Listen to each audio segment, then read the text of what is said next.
है ना। फिर अगली बात आती है कि ऐसे कौन से वे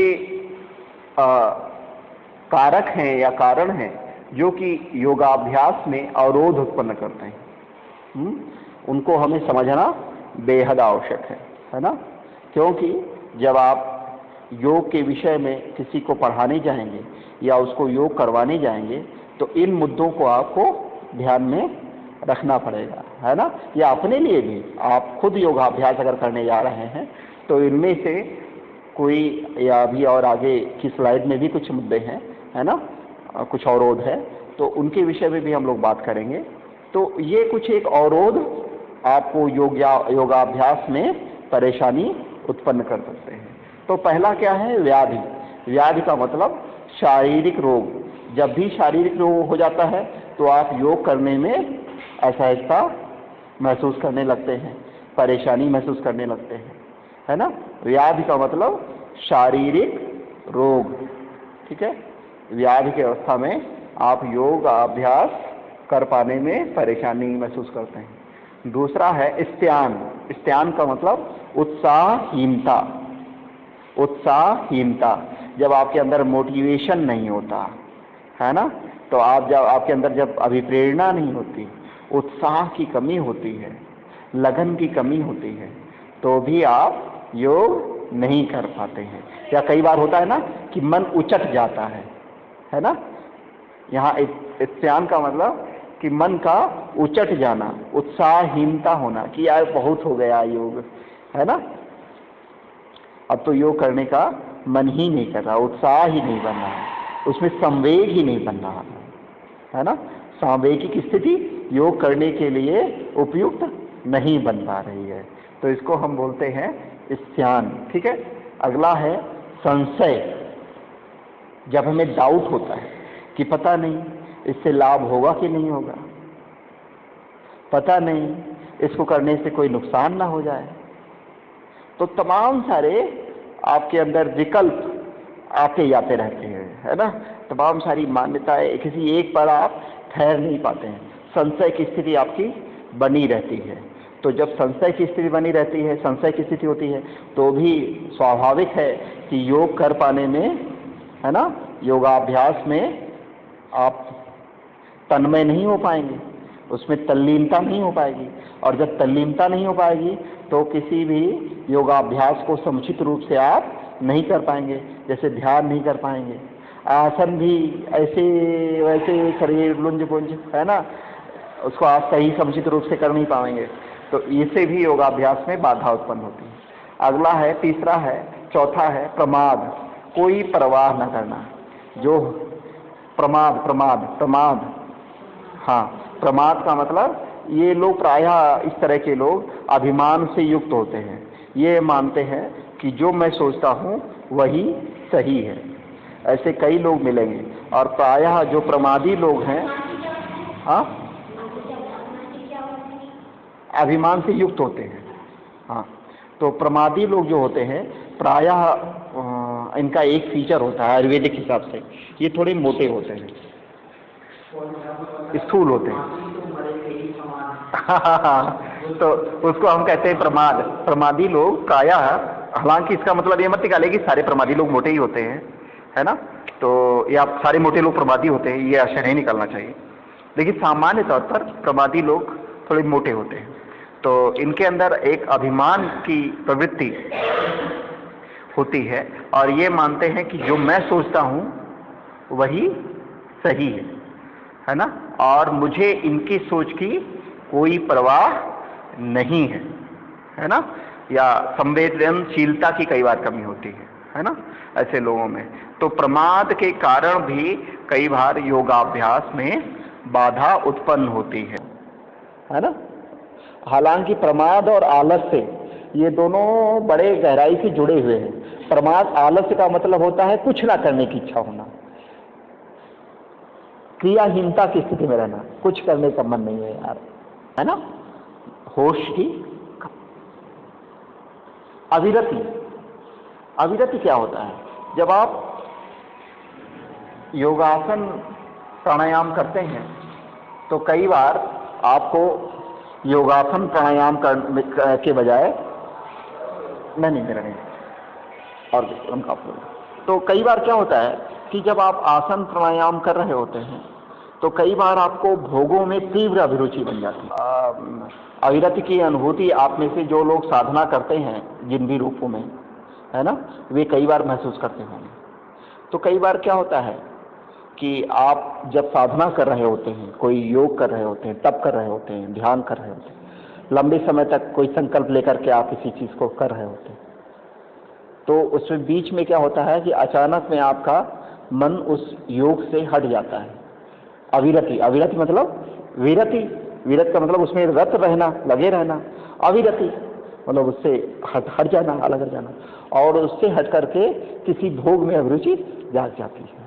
अचानक में मन करता है मैं जाऊं फेसबुक पर जरा फोटो अपनी फ्रेंड्स के देखूं या अपने फ्रेंड के देखूं, मैं अपनी परिवार के पास जाऊं, मैं अपनी पत्नी के पास जाऊं, मैं आज जाऊं और जी भरकर समोसा खाऊं, मैं जाऊं आज मन नहीं कर रहा है, नहीं करूंगा योग, नहीं एकदम मन नहीं है, आज तो बस मन हो रहा है मेरा कचौड़ी खाने का, आज तो मन मेरा हो रहा है पकौड़ी खाने का, अब तो नहीं करूंगा योग, है ना। तो ऐसी स्थिति बन जाती है। भ्रांति दर्शन, कई बार जो भ्रांति दर्शन होता है, हमारी जो गलत मान्यताएं होती हैं वो भी योग के अभ्यास में बाधा बनती है। जैसे मित्रों, ये भ्रांति दर्शन बड़ा ही महत्वपूर्ण पहलू है। जैसे अगर कोई साधक है और वह ओम का मंत्र करता है और वो कहता है कि ओम ही मेरा भगवान है, तो इतना मानने में ठीक है, कोई प्रॉब्लम नहीं है।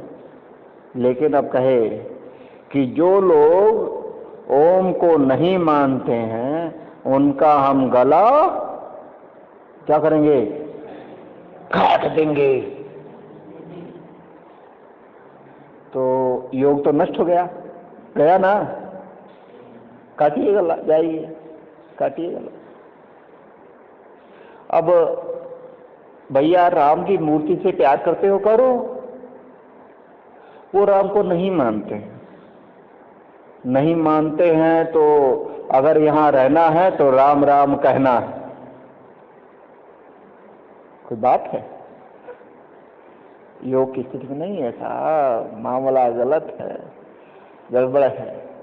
ये है भ्रांत दर्शन।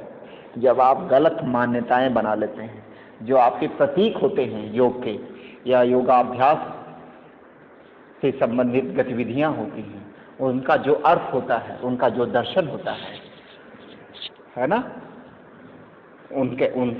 उनका जो दर्शन है, उनकी जो फिलॉसफी है, उसके बारे में आप गलत मान्यताएं अपना लेते हैं, उनको चिपक करके बैठ जाते हैं, पकड़ लेते हैं। राम क्या है, राम शब्द राम। तो मित्रों, यानी यहाँ ये बात है मुख्य कि जो हम भ्रांत दर्शन है, गलत मान्यताएं हैं, अंधविश्वास है तमाम सारे, उनको जब हम अपना लेते हैं तो योग हमारा बाधित हो जाता है ना, योगाभ्यास हमारा चल नहीं सकता। ठीक है, आगे चले।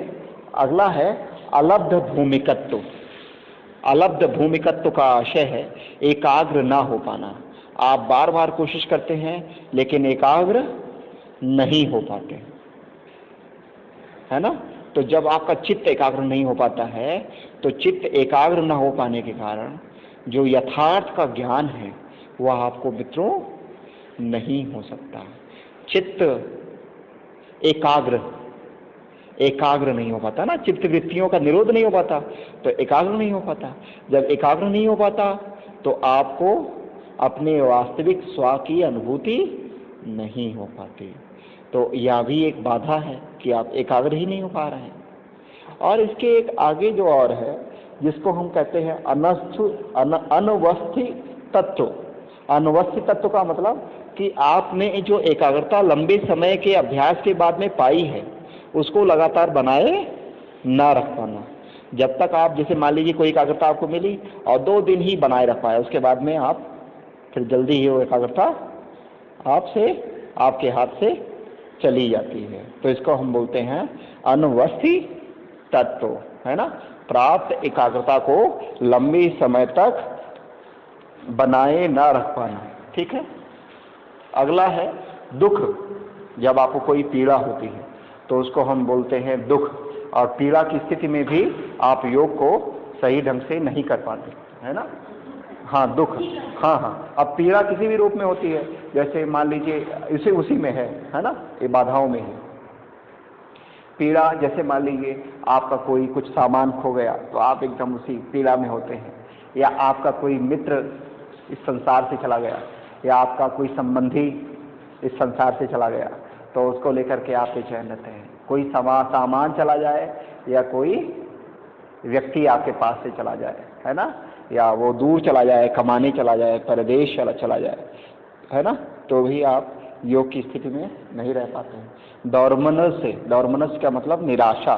कई बार आपको निराशा होती है, अवसाद होता है जीवन में, और जब निराशा होती है या अवसाद होता है ना, तो उसके कारण भी योगाभ्यास आपका बाधित होता है। आप कोई चीज़ नहीं प्राप्त कर पाते हैं, है ना, कोई असफलता आपको मिल जाती है, और जब आपको असफलता मिल जाती है तो आप निराश हो जाते हैं कि अरे हमारा तो जीवन किसी काम लायक है ही नहीं, हम तो किसी योग्य ही नहीं, हम तो बेकार हो गए, हमारा जीवन बर्बाद हो गया, है ना।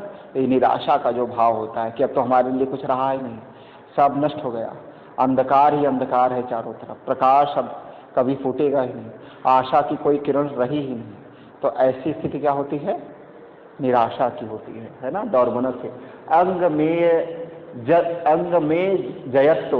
अंग में जयत्व का मतलब अस्थिर शरीर, अस्थित नहीं, अस्थिर, सॉरी ये ता हटा दीजिएगा, अस्थिर शरीर। जब आप शरीर को स्थिर नहीं रख पाते हैं एक जगह थोड़ी देर तक, तो उसको बोलते हैं अंग में जत्व। अंग में जत्व में क्या है कि कम से कम सामान्य रूप से एक अच्छे योगी के लिए जो कि समाधि की अवस्था प्राप्त करना चाहता है, मोटे तौर पर कहते हैं कि उसको कम से कम 3 घंटे एक अवस्था में, एक आसन में, किसी भी एक आसन में खड़े बैठे उसको बैठने का उसका अभ्यास होना चाहिए। अगर ये कर लिया तो जान लीजिए वह इस बाधा को उसने पार कर लिया। नहीं तो सामान्य तौर पर क्या होता है, हम लोग, है ना, हम सभी लोग एक स्थिति में देर तक वो नहीं रह पाते हैं, है ना, शरीर को एक स्थिति में स्थिर नहीं रख पाते हैं, हमें थोड़ा मोड़ना पड़ता है, उसको झुकाना पड़ता है, थोड़ा सा अस्थिर, अस्थिर नहीं, अस्थिर नहीं है वो, सॉरी अस्थिर है, वो गलती से लिखा हुआ है, वो गलती से लिखा हुआ है। और फिर लास्ट में है श्वास प्रश्वास, इसको हम बोलते हैं अस्थिर श्वास। अस्थिर श्वास का मतलब जब आपको ऐसा होता है, अभी पहले हम बात कर लेते हैं, जो पीछे वाली स्लाइड थी उसके विषय में बात कर लेते हैं। तो उसमें श्वास प्रश्वास में क्या है कि देखिए, आपका जो कहते हैं कि आपका मन और प्राण, इन दोनों में क्या होता है, इन दोनों में पुल का संबंध होता है। मन और प्राण ये दोनों में एक तरह की अंतःक्रिया होती है, ये दोनों एक दूसरे पर निर्भर होते हैं, है ना। तो अगर मन को आपने ठीक किया तो श्वास अपने आप ठीक चलने लगता है, और श्वास अगर आपका ठीक नहीं चल रहा है, श्वास आपकी जल्दी जल्दी चल रही है, अव्यवस्थित चल रही है, टूटी टूटी श्वास चल रही है, छोटी श्वास चल रही है ना, तो यह बहुत जो है उसमें तीव्रता है। तो ऐसी स्थिति में क्या होगा, आपका मन भी चलायमान रहेगा। कहते हैं कि चले चित्ता चले वाता, ऐसे ही उसमें इसका उल्टा भी कह सकते हैं कि अगर आपको श्वास तेज चल रही है तो आपका मन शांत नहीं हो सकता। और उसके लिए क्या करते हैं कि आप प्राणायाम करते हैं, श्वास को धीरे से लेते हैं, फिर धीरे से छोड़ते हैं, फिर धीरे से लेते हैं, फिर धीरे से छोड़ते हैं, आराम आराम से श्वास